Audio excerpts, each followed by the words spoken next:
Hello everybody, this is Anders from Mind the Shift, and yes, I have had a haircut. But that's not what I'm gonna talk about. I was thinking, the media and the power. You know, I've been working as a journalist for many years, so I know a bit about this, and I have been thinking a lot about it, and I'm following the news, but not as much as before, as I've been telling about. You know, journalists are important for society, for democracy, of course. And you might think that they are a very independent bunch of professionals, which they to some extent are, of course. Many of them choose that career because they want to change the world, make this world a better place, and disclose wrongdoings and reveal corruption and all that. And sometimes they do. But the interesting thing is that I'm going to focus on here is that this is not really the case when it comes to big questions, big issues, the big picture of what's happening in the world. Then the media follows suit. They follow the power pretty closely, pretty soon after some development has started. It was like this in the case of migration, a few years ago in Europe, in the case of terrorism, in the case of climate change, and of course, as you all know now, in the case of COVID-19. There is really only one story being told in all these four big picture issues.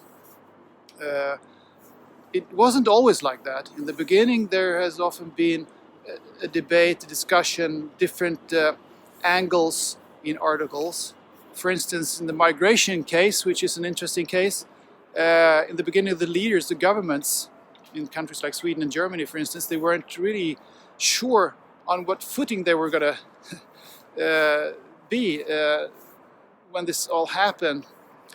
Initially in Sweden and Germany, you know, Angela Merkel said, "Wir schaffen das, we're gonna fix this," and the Swedish Prime Minister said that, "Oh, my Europe doesn't build any walls between people." So they were talking about taking in these refugees and giving them protection because we were all for human rights and all that. But as you know, they changed the way of looking at this pretty soon. After a few months, they started introducing harsher measures and restrictions and closed their borders and all that, stopped the flow of migrants and refugees, and then the media followed suit. So soon after that, that's just about the story that you're reading about in the big headlines. And this is kind of interesting. In the beginning of the migration crisis, some newspapers were actually having big headlines telling the story that this is something that we have to do. We have to open our borders, open our hearts, and take these refugees in and give them protection. But that all stopped, more or less. And one can wonder why it is like this. I mean, wouldn't it be extremely interesting if some media, newspapers, television, whatever, told a different story in one of these big issues, these big picture things, you know?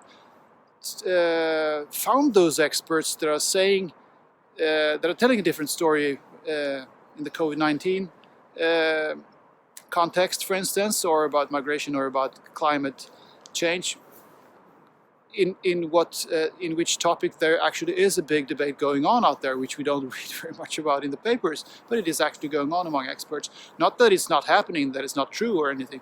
I mean, there is a warming, of course, but to what extent it is man-made and exactly what kind of problems it's going to cause, there is a debate going on. So wouldn't it be extremely interesting if newspapers and other media chose to show a completely different view, or at least both views at the same time, and making big headlines out of that, just as they do when they have toppled some minister or whatever, which they never miss an opportunity to boast about. Which is, of course, an important thing to do. If you find corruption in the government, one or two ministers should go, but it doesn't really change anything, does it? It's really a detail. But to have this different story in the big picture, that would be really interesting. And it would sell copies. Of course it would sell copies. There's no doubt about that.